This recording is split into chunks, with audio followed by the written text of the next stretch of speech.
ఇప్పుడు యేసు ప్రభువారిని తన ఇంటికి భోజనానికి ఆహ్వానించాడు. భోజనానికి ఆహ్వానించి మరి అందరూ తనతో పాటు తన శిష్యులను కూడా పిలిచాడు. అందరూ కూడా కూర్చొని ఉన్నారు. కూర్చొని ఉన్నప్పుడు ఒక స్త్రీ వచ్చి ఆయన పాదముల దగ్గర కూర్చొని ఏం చేస్తుందంటే ఆయన పాదములు పట్టుకొని ఏడుస్తూ ఉంది. అందరికీ తెలుసు. అయితే ఈయనేమనుకుంటున్నాడంటే వచ్చి పట్టుకున్నటువంటి ఆవిడ గురించి ఈ పరిచయానికి తెలుసు ఆవిడ ఎలాంటిదో.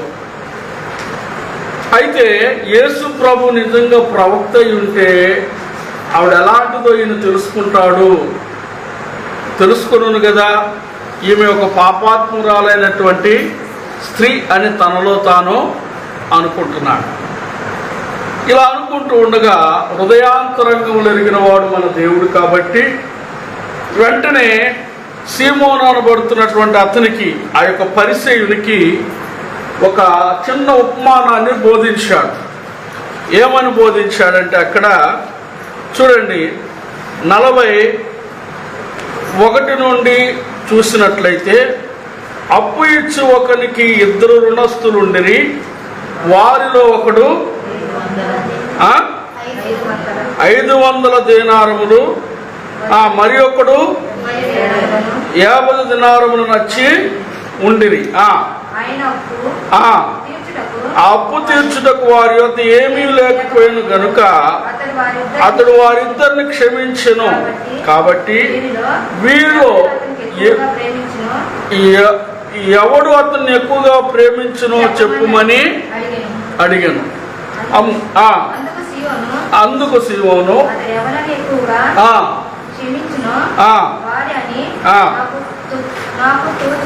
నాకు తోచుచున్నది అని.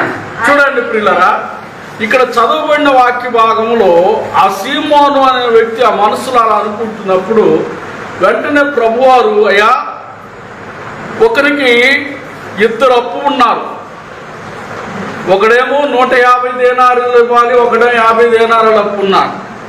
అయితే వాళ్ళు అప్పు తీర్చలేక బాధపడుతూ ఉన్నప్పుడు అప్పు ఇచ్చిన వ్యక్తి దగ్గరికి వాళ్ళు వచ్చారు. ఆ పరిస్థితుల్లో చూసిన అప్పు ఇచ్చిన వ్యక్తి ఏం చేశాడంటే వారిని క్షమించాడంట. దేవునికి స్తోత్రం కలుగును గాక. ఇప్పుడు వీరిలో ఎవడు ఎక్కువగా క్షమించబడ్డాడు?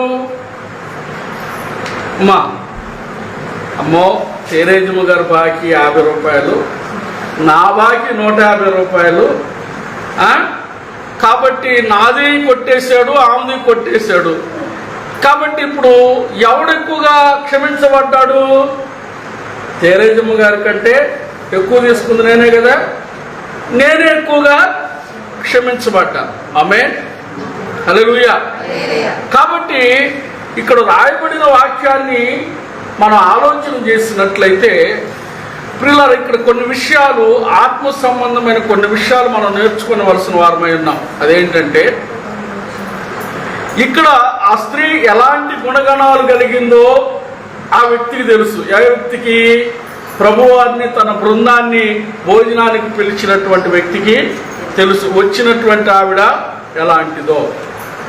ఇక్కడ మనం నేర్చుకోవాల్సిన కొన్ని ఆత్మ సంబంధమైన విషయాలు ఏంటంటే, ఎవరు ఎలాంటి మనస్తత్వం కలిగిన వారు అనేది మనందరికీ తెలుసు. తెలీదా?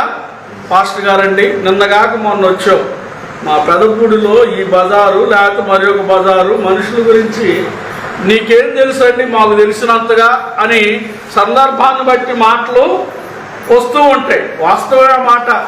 ఎందుకంటే పుట్టి పెరిగి సంవత్సరాల తరబడి ఇక్కడ ఉంటున్నారు కాబట్టి ఎవరెవరు ఎలాంటి మనస్తత్వం గలవారో, ఎలాంటి స్వభావం గలవారో అందరికీ తెలుసు, అవునా?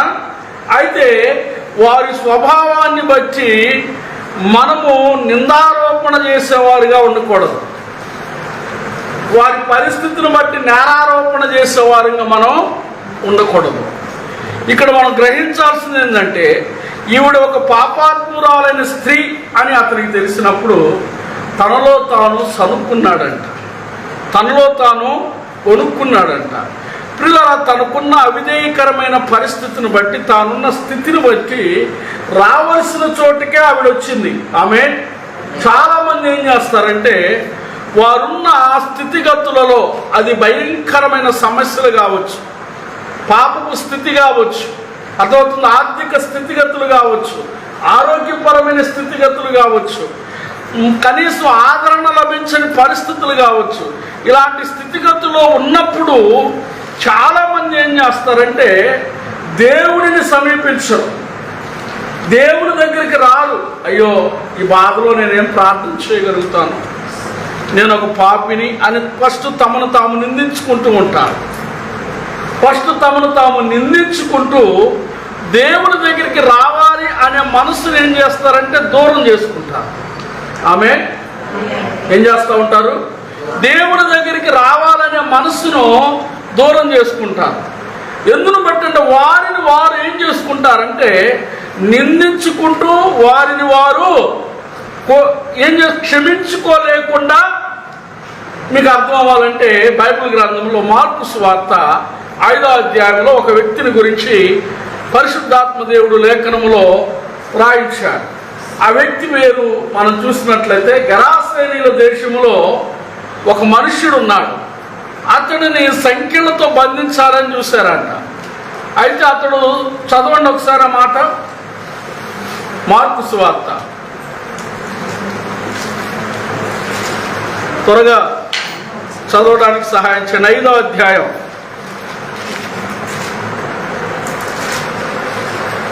2వ వచనం నుండి చదువుదాం.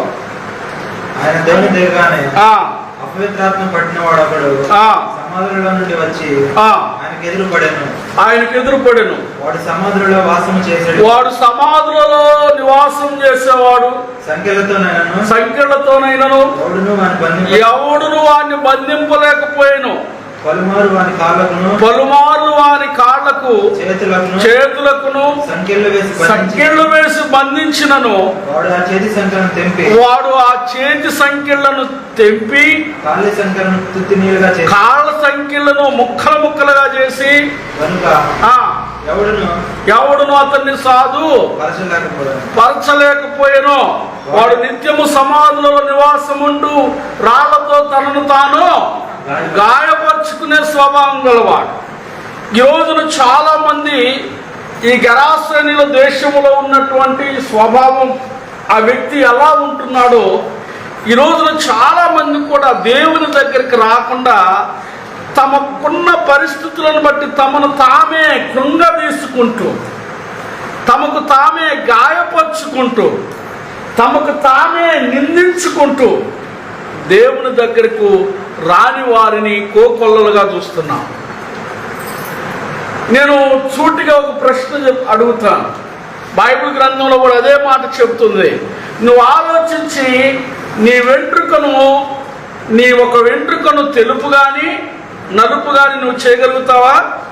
చేయలేవు. నీ తల వెంట్రుకలు సమస్తము ఆయన లెక్కించాడు ఆల్రెడీ. అర్థమవుతుందా? కానీ మనమేం చేస్తామంటే మనమున్న పరిస్థితిని బట్టి మనము మన బాధను దిగమింగుకుంటూ, మన పరిస్థితులను బట్టి మనల్ని మనం నిందించుకుంటూ, ఆ సమాధులలో ఉన్నవాడు ఏ విధంగా రాయితో తనను తాను గాయపరుచుకుంటున్నాడో ఆ విధంగా ఈ యొక్క పరిస్థితులను బట్టి తమను తాము గాయపరుచుకునే వాళ్ళు ఎక్కువైపోయారు.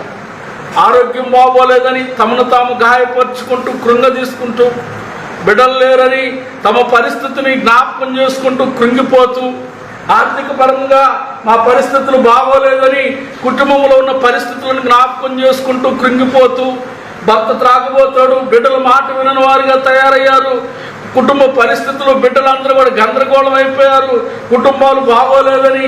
ఈ విధంగా చాలా మంది ఏం చేస్తున్నారంటే తమ కలిగిన పరిస్థితులను జ్ఞాపకం చేసుకుంటూ కృంగిపోతూ అందులోనే స్థిరపడుతున్నారు, అక్కడే ఉండిపోతున్నారు.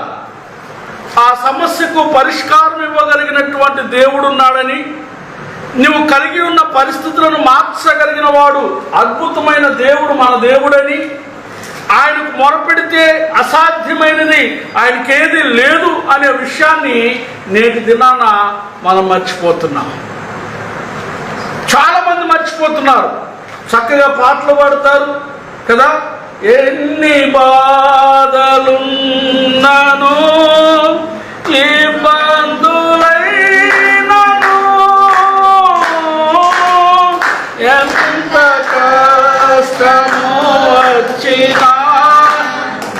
దూరమైనను నీ మాట చాలయ్యా కొడాలి నీ తోడు చాలయ్యా నీ నీడ చాలయ్యా. హల్లెలూయా.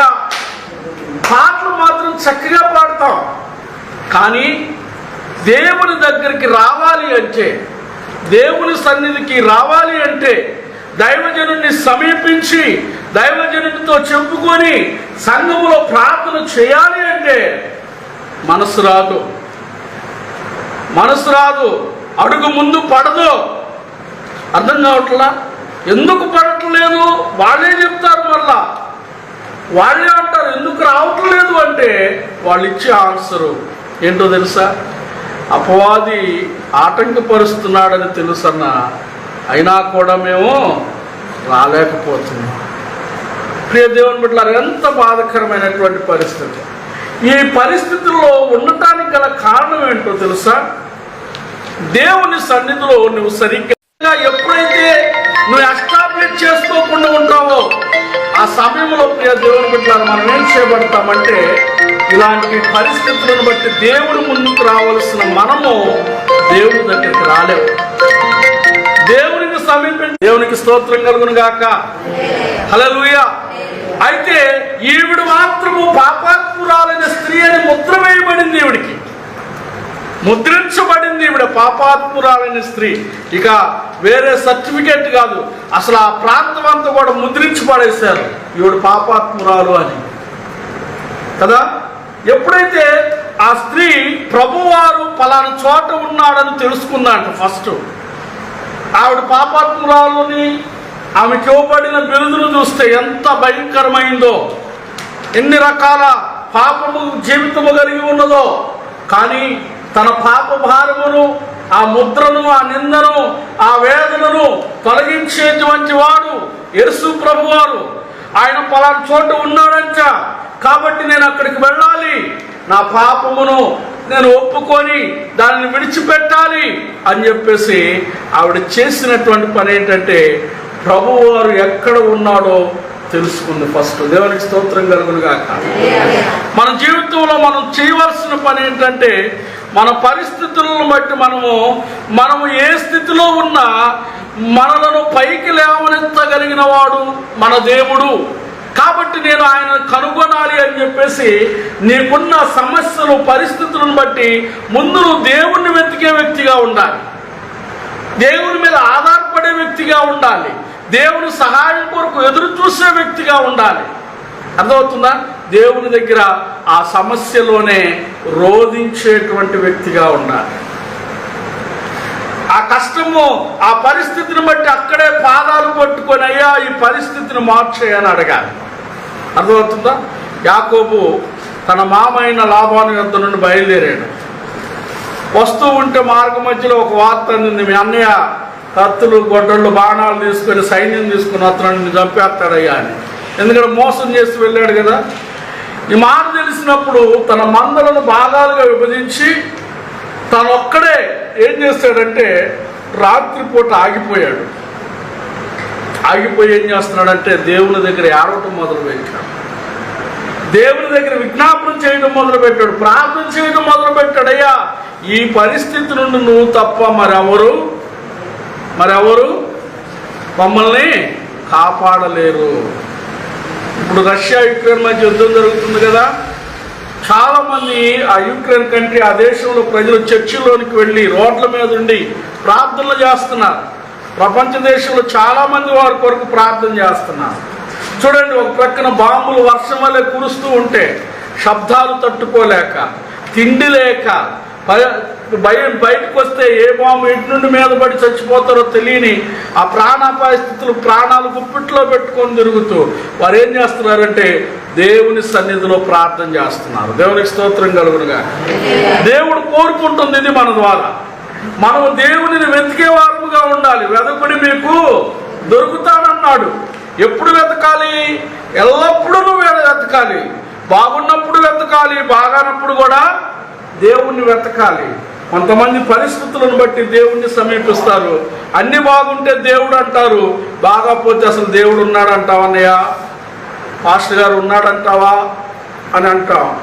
ఒకసారి మనమే ముద్ర వేసుకుంటాం, దేవుడు లేడు అని.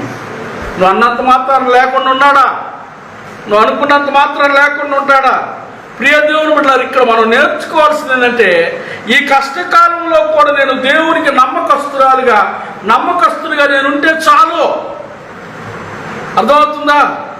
అక్కడ షడ్రక్ మేషక్ అబేద్నెగోల ముందు అగ్నిగుండం ఉంది.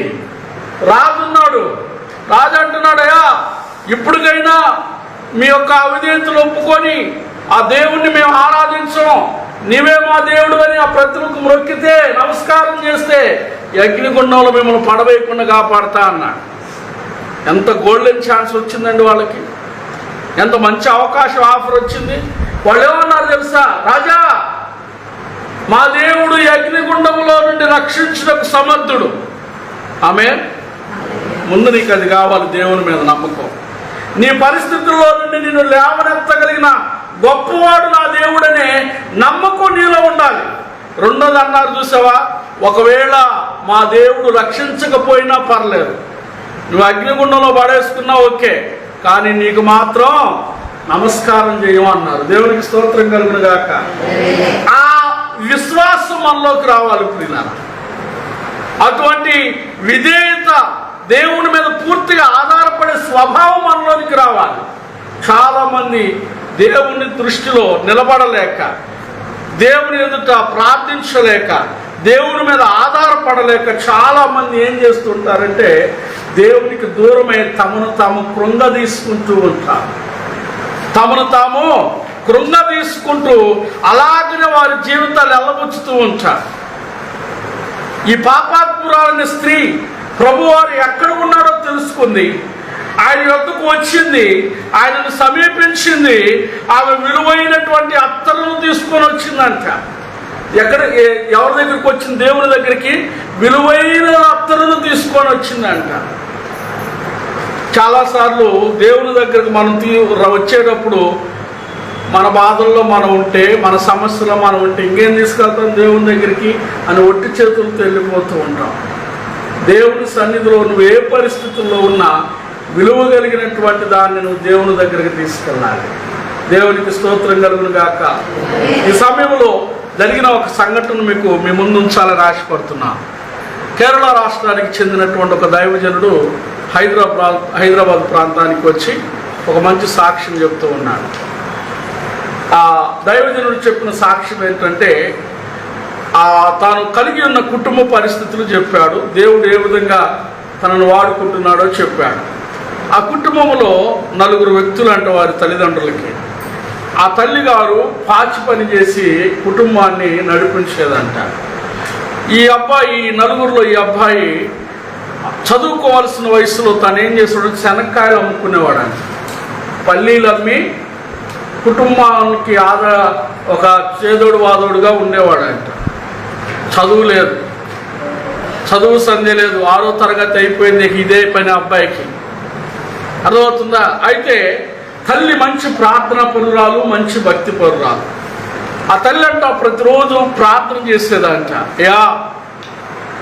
నా బిడ్డలని ఎవరినైనా సరే ప్రభువా, నా బిడ్డలని మీ సేవకు వాడుకోనాయనా, నీ పనిముట్లుగా వాడుకోయ్యా అని ప్రార్థన చేసేదంట.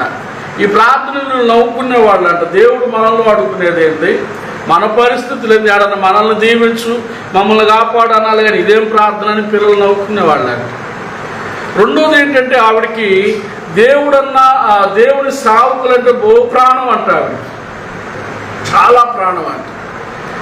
ఆవిడ ఎలాంటి స్త్రీ అంటే, ప్రియులారా, దైవజనులు ఎవరు కనిపించినా సరే వారిని తన ఇంటికి పిలిచి ఆతిథ్యం, శ్రేష్టమైన ఆతిథ్యం ఇచ్చి పంపించేదంట.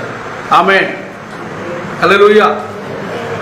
పిల్లలు ఏం తిన్నారని పట్టించుకునేది కాదు, కానీ దైవజనుడికి నేను మంచి ఆతిథ్యం ఇచ్చానా లేదని ఆలోచించేదంట. ఎందుకు చెప్పుకుంటున్నాము ఈ మాట? ఒట్టి చేతులతో దేవుని వద్దకు ఆవిడ రాలేదు అనే విషయం గురించి మాట్లాడుకుంటున్నాం. అయితే ఒక రోజున ఇంట్లో ఎప్పుడు కూడా సరైనటువంటి పౌష్టికమైన మంచి ఆహారము పెట్టేది కాదంట ఆ తల్లి. ఎందుకంటే వాళ్ళ పరిస్థితులు అలాంటివి. అయితే ఒక రోజున ఇంట్లో మంచి రకరకాల వంటలు, పిండి వంటలు, మాంసాహారం, బిర్యానీ చక్కగా చేస్తూ ఉందంట. వీళ్ళు అనుకుంటున్నారంట పిల్లలు, మా అమ్మకి ఏదో మొత్తానికి కలిసి వచ్చి ఉంటుంది, భలే భోజనం వండుతుంది అమ్మయ్య, ఎన్నాళ్ళు అవుతుంది ఇలాంటి ఆహారం చూసి అని అనుకుంటున్నారంట. ఈలోపు కొంతమంది పాస్టర్లు ఆ ఇంటికి వచ్చారంట. ఆవిడే పిలిచిందంట రమ్మని వాళ్ళ ఇంటికి. వాళ్ళు రాగానే వాళ్ళ అంక చూసి, సరేలే పాస్టర్ల కోసం చేసింది కావాలి, మనకు కూడా చేయకుండా ఉండదుగా అనుకున్నాను. వాళ్ళందరినీ ఒక గదిలో పెట్టయ్యా, నేను తలుపు తీసే వరకు మీరు రావద్దని గడిపెట్టి ఈ పాస్టర్లకి చేసినటువంటి ఆ భోజనం అంతటిని కూడా పెట్టి, వాస్తవానికి ఆ స్తోమత ఆవిడికి లేదు, అప్పు చేసేలా తెచ్చి వాళ్ళందరికి పెట్టి వాళ్ళ ద్వారా ప్రార్థన చేయించుకొని ఆ పిల్లలను కూడా పిలిపించి ప్రార్థన చేయించి పంపించేసిందంట. ఆమెకున్న దానిలో పెట్టి కానుకలు కూడా. ఇక వీళ్ళందరూ భోజనానికి కూర్చున్నారు. కూర్చుంటే ఆ గుమగుమలాడే కూరలు లేవు, గుమగుమలాడే అన్నం లేదు, మామూలు అన్నం మరలా పచ్చడి కలిపి అన్నం పెడుతుందంట. ఈ పిల్లలు చాలా కోపంతో, అమ్మా ముక్కు మొహం తెలియని వాళ్ళకేమో ఆ రకంగా పెట్టావు, నీ కడుపును పుట్టిన మా కడుపును ఇలా ఎందుకు మారుస్తున్నావు, వాళ్ళంటే అప్పు చేసైనా చేస్తావు, మాకేంటమ్మా ఈ పరిస్థితి అని కోపంతో అరిశారంట. ఒకసారి బైబిల్ గ్రంథంలో వాక్యాన్ని చూడండి. తిమోతికి రాసిన మొదటి పత్రిక 5వ అధ్యాయం 10వ వచనం చదువుకుందాం.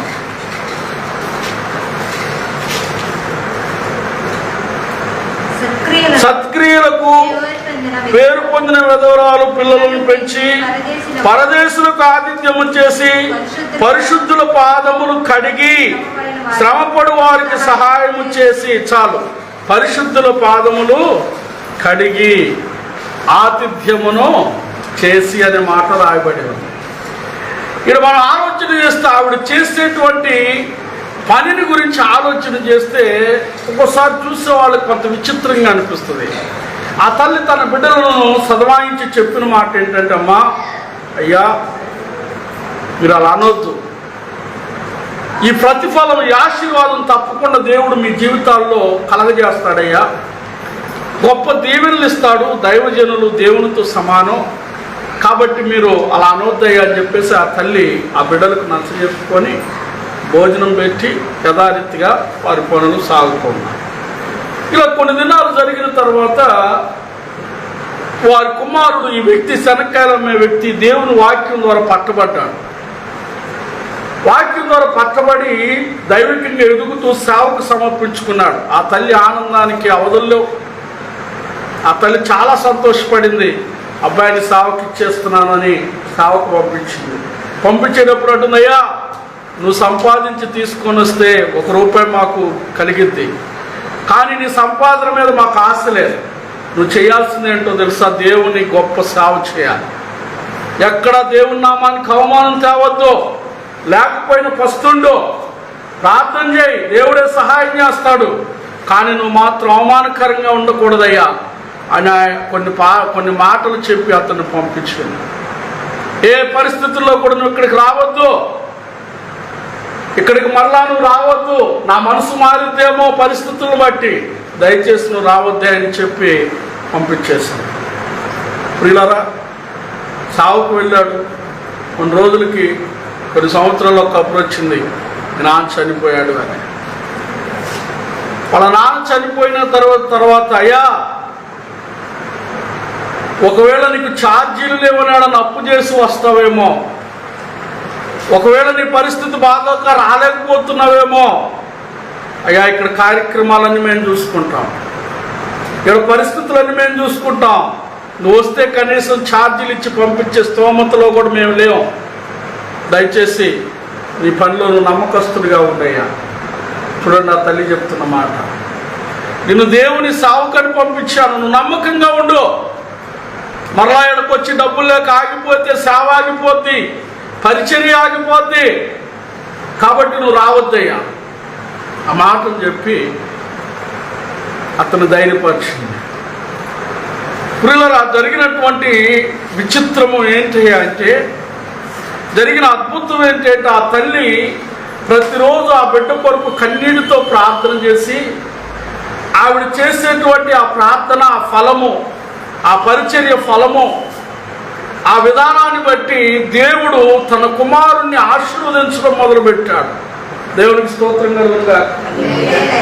అతడు ఎంతగా దీవించబడ్డాడంటే, అమెరికా దేశపు ప్రెసిడెంట్ ప్రమాణ స్వీకారానికి ప్రతిసారి అతన్ని ఫ్లైట్ టికెట్ బుక్ చేసి ప్రమాణ స్వీకారానికి అమెరికా తీసుకొని వెళ్ళి ప్రార్థన చేయించుకొని ప్రమాణ స్వీకారం చేయించేవాడంట. దేవునికి స్తోత్రం కలుగునుగా.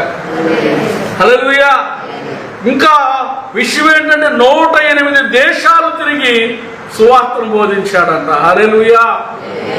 ఇంకొక మాట ఏంటంటే, ఆయన అమెరికా దేశం వాక్యం చెప్పిన తర్వాత ఒక గొప్ప ధనవంతుడు కోట్ల రూపాయల విలువైన కారు వేసుకొని వచ్చి, పాస్టర్ గారు భోజనానికి వెళదాం రండి అని భోజనానికి తీసుకువెళ్ళాడంట. ఎంతో చాలా ఖరీదైన హోటల్లోకి తీసుకువెళ్ళాడంట. ఆ హోటల్లోకి వెళ్ళినప్పుడు చాలా ఖరీదైన భోజనం తన ముందుకు వచ్చిందంట. ఆ భోజనాన్ని చూస్తూ ఆ తల్లి చెప్పిన మాటలు గుర్తొచ్చి కళ్ళల్లో నీళ్లు అలా కారుతూ ఉన్నాయంట. ఆ రోజున దైవ సేవకులకు ఇచ్చిన ఆతిథ్యం, ఆ తల్లి అన్నయ్య వీరికి చేసిన ఈ పరిచర్య, ఈ ఆతిథ్యం ఏం చేయబడింది? ఒక రోజున మీరు ఆశీర్వదించబడతారయ్యా, ఒక రోజున అది మీకు ఆశీర్వాదకరంగా ఉంటుంది అని చెప్పింది. ఆ మాటలు గుర్తొచ్చి కళ్ళంట నీళ్లు కారుతూ ఉన్నాయంట. దేవునికి స్తోత్రం కలుగునుగాక. చూడండి, ఏ స్థితిలో నుండి ఏ స్థితిలోనికి దేవుడు తీసుకొని వెళ్ళాడో. చాలాసార్లు మనం పరిచర్య చేసే విషయంలో కూడా నిర్లక్ష్యంగా ఉంటాం. ఆవిడ విలువ కలిగిన దానితో దేవుని దగ్గరకు సమీపించింది. విలువ కలిగిన అత్తరును తీసుకొని వచ్చి ప్రభు పాదమును సమీపించి ఆ యొక్క పాత్రను, ఆ సీసాను పగలగొట్టి అత్తరు తన పాదముల మీద పోసి ఆయన పాదాలు కడుగుతూ ఉన్నదంట. దేవునికి స్తోత్రం కలుగునుగాక. హల్లెలూయా. ప్రియ దేవుని బిడ్డలారా, గమనించండి, దేవుని సన్నిధికి వచ్చేటప్పుడు, దేవునికి ఇచ్చేటప్పుడు విలువైనదిగా ఇవ్వాలి కానీ పనికిరానివి ఇవ్వకూడదు. ఒక్కోసారి కానుకలను లెక్కించేటప్పుడు చూస్తే కొన్ని కాగితాలు చినిగిపోయి ఉంటాయి, కొన్ని కాగితాలు చాలా ఇదిగా ఉంటాయి. దేవానికి స్తోత్రం. నేను కొన్ని చోట్ల చూస్తూ ఉంటాను. ప్రియ దేవుని బిడ్డలారా, ఇక్కడ గమనించాల్సింది, నువ్వు దేవుని దగ్గరకు విలువైనటువంటి దానిని తీసుకొని రావాలి. ఎందుకంటే నీ దేవుడు విలువలేనివాడు. విలువలేనివాడా? విలువైన వాడు. ఆమేన్. ఎలాంటి వాడు? విలువైన వాడు. కాబట్టి విలువ కలిగింది తీసుకొని వచ్చింది. ఆయన దగ్గర, ఆయన ఉన్న స్థలంలో అక్కడ కూర్చొని ఆయన పాదములు అత్తరు పూసి కన్నీటితో కడుగుతూ ఏం చేస్తుందంట? తన నీలాలతో ఆ యొక్క వెంట్రుకలతో ఆ పాదాలను తుడుస్తూ ఉందంట. దేవునికి స్తోత్రం కలుగునుగాక. దేవునిని ఎంత ఘనమైనదిగా ఎంచిందో చూడండి. దేవుని ఎంత ఘనమైనదిగా ఎంచకపోతే తన తల వెంట్రుకలతో ఆ పాదాలు కడిగిందో, అంటే ఎంతగా తన పాపములు ఒప్పుకుందో. ఈ రోజున నీ పరిస్థితులు మార్చబడాలి. ఈ రోజున నీకున్న అవసరతలు తీర్చబడాలి. ఈ రోజున ప్రతి మనుషుడు ఆలోచించేది ఇదే, నేను క్షేమంగా ఉండాలి, నా కుటుంబం క్షేమంగా ఉండాలి. వాస్తవమే, నువ్వు అలా కోరుకోవటం మంచిదే, దేవుడు అలా చూడాలని ఆశించడం మంచిదే. కానీ అలా దేవుడు చేయాలి అంటే దేవుడికి నచ్చినట్లుగా కూడా మనం గమనించాల్సిన విషయాలు ఏంటంటే, మన భక్తి జీవితంలో మనము దేవునికి పూర్తిగా సమర్పించుకొని మన దేవుడు గొప్పవాడు, విలువైన వాడని ఎంచినప్పుడు ఆ ఆశీర్వాదం, నువ్వు ఆశించిన ఫలం నీ జీవితంలో చూడగలుగుతావు. అర్థమవుతుందా? దేవుని దగ్గర ఆవిడ తన పాపములను ఒప్పుకుంటూ కన్నీటితో ఆ పాదాలు ప్రియుల కన్నీటితో కడిగి ఆ యొక్క వెంట్రుకలతో తుడిచి ఆ విధంగా చేస్తూ ఉంటే ఈ వ్యక్తి మాత్రం చాలా చులకనగా, ఆమెను అవమానకరంగా, హేళనగా తన మనసులో తాను అనుకుంటూ ఉన్నాడు. ఈ రోజున చాలామంది ఏం చేస్తారంటే ఒక సామెత చెప్పుకుంటూ ఉంటారు, భర్త కొట్టినందుకు కాదంట భార్య ఏడ్చేది. ఎందుకంట అయ్యా కోలేరి గారు, తోడి కోడలు అంట భర్త కొట్టేటప్పుడు చూసిందంట తొంగి, అందుకోసం ఏడ్చిందంట. ఈ రోజున దేవుని దగ్గరికి రావాలంటే ఏమనుకుంటారో, ఆ పరిస్థితులు బాగోలేదని వీళ్ళందరికీ తెలుసు, ఏ స్థితిలో ఉన్నామని వీళ్ళందరికీ తెలుసు. ఈ పరిస్థితుల్లో దేవుని దగ్గరికి వెళ్తే చూసావమ్మా, ఇదొక వంక నేర్చింది, ఇదొక వేషం నేర్చారు, వాళ్ళ స్థితిగతులు మార్చుకోవట్లేదు, మార్చుకున్నామని ఉంటుంది, మార్చుకోవాలని అనుకుంటారు. కానీ చూసావా ఇలాగా అని అనుకుంటారని, ఎవరేమనుకుంటారో అని వారికి వారు శిక్ష వేసుకుంటూ దేవుని దగ్గరికి రాని వాళ్ళు చాలామంది ఉంటున్నారు. అవునా ప్రియ దేవుని బిడ్డలారా, ఒకరిని చూసి దేవుని దగ్గరికి రావటం కాదు, దేవుణ్ణి బట్టి నువ్వు రావాలి. ఆమేన్. నీ బ్రతుకుని ఎవరు బాగు చేయలేరు, నీ పరిస్థితులు ఎవరు మార్చలేరు. మార్చగలిగిందల్లా దేవుడే. ఆ దేవుని దగ్గరికి వచ్చేటప్పుడు ప్రక్కవారు చూసి నవ్వుతారేమో, ఈ పరిస్థితి కనుక తన మనసులో తాను ఆమెను గురించి అవమానంగా, హేళనగా అనుకుంటున్నట్లుగా ప్రక్కవారు ఏమనుకుంటారో, పొరుగు వారు ఏమనుకుంటారో, ఇంట్లో వారు ఏమనుకుంటారో అనే మనస్తత్వం కలిగి దేవునిని సమీపించకుండా దేవుని ఆశీర్వాదాలను కోల్పోయేవారు నేటి దినాన పుట్టగొడుగుల్లాగా ఉన్నారు. అలా ఉండకూడదు ప్రియులారా. ఎవరేమనుకున్నా సరే, ఆ స్త్రీ ఏం చేస్తుందంటే, ఆ పురుషులున్నా సరే నేను ప్రభు దగ్గరికి వెళ్ళాలి, నా పాపములు ఒప్పుకోవాలి, నన్ను నేను దేవునికి సమర్పించుకోవాలని తీర్మానం కలిగి సిగ్గుపడకుండా, బిడియపడకుండా, భయపడకుండా ప్రియులారా తాను ఏదైతే చేయాలనుకుందో వచ్చి ఆ పనిని ఆవిడ చేసింది. దేవునికి స్తోత్రం కలుగును గాక. ఎప్పుడైతే ఆ పని చేసిందో చూడండి ఒకసారి 44 నుండి చదువుకుందాం. చదవండి ఒకసారి 44వ వచనం. ఆ స్త్రీ వైపు తిరిగి సీమోనుతో ఇట్లనెను, ఈ స్త్రీని చూచుచున్నావే, ఇంటిలోనికి రాగా నీవు నా పాదములకు నీళ్ళైనా లేదు గాని, నేను నీ ఇంటిలోకి వస్తే నా పాదాలకు నీళ్లు ఇవ్వలేదు గాని, ఈమె తన కన్నీళ్లతో నా పాదములు తడిపి తన తల వెంట్రుకలతో తుడిచింది. నువ్వు నన్ను ముద్దు పెట్టుకొనలేదు గాని, లోపలికి వచ్చినప్పటి నుండి నేను లోపలికి వచ్చిన దగ్గర నుండి ఈవిడ నా పాదములు ముద్దు పెట్టుకుంటూనే ఉంది. నువ్వు నూనెతో నా తల అంటలేదు గాని ఈమె నా పాదములకు అత్తరు పూసింది. ఆమె విస్తారముగా ప్రేమించను గనుక ఆమె యొక్క విస్తార పాపములు క్షమించబడినవని నీతో చెప్పుచున్నాను. ఆమేన్. చూడండి ప్రియులారా, ఆమె విస్తారముగా ప్రేమించింది. ఎంతగా ప్రేమించిందంట?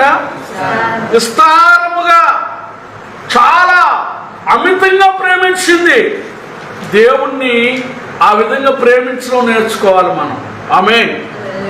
దేవుణ్ణి ప్రేమిస్తే ప్రియులారా ఎలా ప్రేమించాలి? ఎలా ప్రేమించాలి? చాలా గొప్పగా ప్రేమించాలి. దేవుని ప్రేమించేటువంటి లక్షణాలు ఎలా ఉంటాయి అంటే, ఎవరెవరిని అనుకుంటారని భయపడరు, సిగ్గుపడరు. అర్థమవుతుందా? ఎలాగుంటారంటే దేవుని కొరకు తాము ఎంత అవమానం పాలైపోయినా పర్వాలేదు, నా దేవుడు నా ద్వారా మహిమపరచబడాలి అనుకుంటారు. అది ప్రేమించడం అంటే. అందుకే ఆయన ఆ ప్రేమను చూపాడు కలవరి శిలువలో. ఉమ్ము వేసిన సైనికులు ఎగతాళి చేస్తూ గుద్దుతున్న పిడిగుద్దులతో గుద్దిని ఎవరు గుద్దాడో చెప్పు. అర్థమవుతుందా? కొరడాలతో కొట్టుతున్న ఎగతాళిగా మాట్లాడుతూ శిలువ మీద ఆయన వేలాడుతూ ఉంటే, నువ్వు దేవుని కుమారుడు అయితే నువ్వు దిగిరా అంటూ దొంగ హేళన చేసినా కూడా ఆయనకు రాగలిగిన సామర్థ్యం ఉంది. కానీ మనల్ని విస్తారముగా ప్రేమించాడు. ఆమేన్. మన విస్తారమైన పాపములు క్షమించడానికి మనల్ని విస్తారముగా అధికంగా ప్రేమించాడు కాబట్టి ఆయన అవమానాన్ని భరించాడు. హల్లెలూయా. మన జీవితంలో ప్రియులారా, దేవునిని ప్రేమిస్తే ఎలాంటి అవమానము నీకు ఎదురైనా దాన్ని తుడుచుకొని దేవుని దగ్గరికి రావాలి. కానీ నేను అవమానించబడ్డాను, లేకపోతే నిందించబడ్డాను, లేకపోతే ఈ విధంగా హేళన చేయబడ్డానని చెప్పేసి దేవుని మందిరానికి రాకుండా ఆగిపోకూడదు. చాలా మంది ఆగిపోతారు. అర్థమవుతుందండి? చాలా మంది ఆగిపోతారు. నువ్వు మందిరానికి బయలుదేరేటప్పుడు ఏదో గొడవ రేగిద్ది, నువ్వు మందిరానికి వచ్చేటప్పుడు ఏదో ఒక మాట వచ్చింది, నువ్వు మందిరానికి బయలుదేరేటప్పుడు ఏదో ఒక పని పడిద్ది. ఏం చేస్తావు? నువ్వు నిజంగా దేవునిని విస్తారంగా ప్రేమిస్తే ముందు దాన్ని ప్రక్కన పెట్టి నీ దేవుని దగ్గరికి వస్తావు. దేవునికి స్తోత్రం కలుగును గాక. హల్లెలూయా. ఈ సమయంలో నా జీవితంలో జరిగిన ఒక సంఘటన గుర్తు వస్తుంది నాకు. నేను ప్రభువుని నమ్ముకున్న తొలి దినాల్లో ప్రార్థనకి వెళ్ళేటువంటి వాడిని. ఆ ప్రార్థనకి వెళ్ళే తరుణంలో 8 కిలోమీటర్లు వెళ్ళాలి నేను ఆ ప్రార్థనకి, ఆ చర్చ్కి వెళ్ళవలసి నేను సిద్ధపడ్డాను. చక్కగా తలస్నానం చేసి సండే వర్షిప్కి వెళ్దాం అనుకుంటూ ఉన్నాను. ఉన్నప్పుడు నాన్నగారికి ఒక సైకిల్ ఉండేది. ఆ సైకిల్ కూడా శుభ్రంగా క్లీన్ చేసి సైకిల్ వేసుకొని వెళదాం అనుకుంటున్నాను. ఎందుకంటే ఆ రోజు నాన్న ఆదివారం ఇంటి దగ్గరే ఉంటారు. సరే శుభ్రం చేసి తలస్నానం చేసి రెడీ అయ్యాను. మా నాన్న అప్పుడు ఒక ఎకరున్నర వరి కౌలుకేస్తూ ఉన్నాను. ఆ సందర్భంలో నేను రెడీ అయ్యి వెళ్ళడానికి సిద్ధపడుతున్నప్పుడు మా నాన్న అన్నాడు, అబ్బాయి నీళ్లు పెట్టి వచ్చాను పొద్దున్నే చీకటితో వెళ్ళి, మరి ఎంతవరకు వచ్చినాయో ఏంటి వెళ్ళి చూసిరారా అన్నాడు. అన్నప్పుడు నేను అన్నాను, నాకు ఇప్పుడు వెళ్ళటం కుదరదు నాన్న, నేను ప్రార్థనకి వెళ్ళాలి, నాకు ప్రార్థన టైం అయింది, నేను వెళ్ళాలి అన్నా. అంటే వెంటనే మా నాన్న రియాక్షన్ ఎలా ఉందంటే ఆ టైంలో, అబ్బో పెద్ద భక్తిపరుడు బయలుదేరేవులే కానీ నోరు మూసుకొని అక్కడికి వెళ్ళు, సైకిల్ రెడీ చేసుకున్నావే, సైకిల్ ఇట్లా ఎలా వెళ్తావు, సైకిల్ లేకుండా నేను చూస్తా, ముందు ఆడికి వెళ్ళాను. లేదు నాన్న నేను ఆడికే వెళ్తాను. సరే ఎలా వెళ్తావు, సైకిల్ ఆడబెట్టాను. ఆ మాటకి ఇప్పుడు నేనేం చేయాలి? ప్రభువా నాకు సైకిల్ లేదయ్యా, నేను వెళ్ళలేనయ్యా అనాలా? ఏమండి, ఒకసారి చాలా విచిత్రంగా మన ఇళ్లలో దేవుని దగ్గరకు వెళ్ళేటప్పుడు భలే విచిత్రాలుగా అడ్డుబండలు తగులుతూ ఉంటాయి. నేను నిజంగా ఆ టైంలో పౌరుషం కలిగి చేసిన పని ఏంటంటే 8 కిలోమీటర్లు నడిచెళ్ళా. దేవునికి స్తోత్రం కలుగును గాక. నడిచెళ్ళాను నేను. నడిచి వెళ్ళి ఆరాధన చూసుకొని మరలా నడిచి వచ్చా. ఎన్ని కిలోమీటర్లు అయిందమ్మా? 16 కిలోమీటర్లు. దేవునికి మహిమ కలుగును గాక. ఎందుకు ఈ మాట మనం చెప్పుకుంటున్నామంటే ప్రియులారా, మనము దేవుని దగ్గరికి వెళ్ళేటప్పుడు, మందిరానికి వచ్చేటప్పుడు, సహవాసంలో కలిసేటప్పుడు ఏదో ఒక ఆటంకం నిన్ను అభ్యంతరపరిచి నీలో ఉన్న అవిధేయతలను, నీలో ఉన్న దోషములను తొలగించగలిగిన దేవుని యొద్దకు నువ్వు వెళితే నువ్వెక్కడ ఆశీర్వదించబడతావో, నువ్వెక్కడ హెచ్చించబడతావో, ఎక్కడ సమాధానంగా ఉంటావో, ఎక్కడ ఆనందము. ఎక్కడికి వెళ్ళాలి? వెళ్ళి మంచం మీద పడుకోవాలా అమ్మా? ఎక్కడికి వెళ్ళాలి? దేవుని సన్నిధికి రావాలి. ఆమేన్. హల్లెలూయా. కాబట్టి ఈ పాపాత్మురాలైన స్త్రీ తనకున్న భారాన్ని, తనకున్న అవసరతను తీసివేసుకోవడానికి, అది తీర్చగలిగిన వాడు ప్రభువు అని తెలుసుకొని, ఎవరేమనుకున్నా ఐ డోంట్ కేర్ అనుకొని ఆవిడ వచ్చి తాను చేయాల్సిన పనిని చేసింది. అద్భుతంగా దేవుడు ఆమె పాపములను క్షమించాడు. ప్రపంచం అంతా కూడా ఈ రోజున ఆవిడ గురించి ఒక సాక్ష్యం చెప్పుకుంటున్నాం మనం కూడా. అవునా? ఎంత అద్భుతమైనటువంటి స్త్రీనో అని. ఒకప్పుడు ద్వేషించబడింది, దూషించబడింది, ప్రజల చేత ఉమ్మివేయబడింది. ఒకవేళ ఆవిడ వస్తే పొద్దున్న దీని మొహం చూసానేంటి అనుకునేవాళ్ళేమో, మా ఇంటికి వెళ్ళి వస్తుందేంటి పాడుది అనుకునేవాళ్ళేమో. ఆ రకంగా అవమానించబడి ఉండొచ్చు ఆమె క్యారెక్టర్ని బట్టి. కానీ ఎప్పుడైతే ప్రభువుని సమీపించిందో ఆమె లైఫ్, ఆమె జీవితం ప్రపంచానికి ఒక మాదిరికరం అయిపోయింది. దేవునికి స్తోత్రం కలుగునుగా. ఇది మన దేవునిలో ఉన్న గొప్పతనం. ఇది దేవునిలో ఉన్న గొప్పతనం. మనం ఆ గొప్పతనాన్ని మర్చిపోతున్నాం. నీ పరిస్థితి తలకిందులైనా, నువ్వే స్థితిలో ఉన్నా నిన్ను పైకి లేవనెత్తగలిగి నిలబెట్టగలిగిన వాడు నా దేవుడు. ఆమేన్, హల్లెలూయా. పాడబడతాం. జిగటగల ఊపి నుండి లేవనెత్తెను, సమతల మగు భూమిపై. అవునా? పాడబడతాం. జిగటగల ఊపిలో నుండి లేవనెత్తగలవాడు నీవే. కానీ ఆ ఊపిలో నుండి అయ్యా నేను రాలేకపోతున్నాను, ఏమనుకోవద్దు. ప్రార్థనకి ఎందుకు రాలేకపోయావమ్మా? నా పరిస్థితి అలా ఉందయ్యా, అందుకే రాలేకపోయాను. దేవుని బిడ్డలారా, నువ్వు కలిగి ఉన్న దేవుడు నీ పరిస్థితులను మార్చగలిగిన వాడు. మనం కలిగి ఉన్న యేసయ్య మన స్థితిగతులను మార్చగలిగిన వాడు. అయితే నువ్వు దేవుని వద్దకు వెళ్ళి, దేవుని వద్దకు వచ్చి నీ పరిస్థితిని విన్నవించుకోవాలి, దేవునికి చెప్పుకోవాలి. సహవాసములో నువ్వు ఆ విధంగా మెదగాలి. అప్పుడు దేవుడు అద్భుతంగా నిన్ను లేవనెత్తుతాడు. ఈ పాపాత్మురాలైన స్త్రీని ఏ విధంగా క్షమించి ఆశీర్వదించాడో వీళ్ళని ఆ విధంగా ఇక్కడ ఉన్నటువంటి మన అందరినీ కూడా దేవుడు ఆశీర్వదించునుగాక. ఆమేన్. కాబట్టి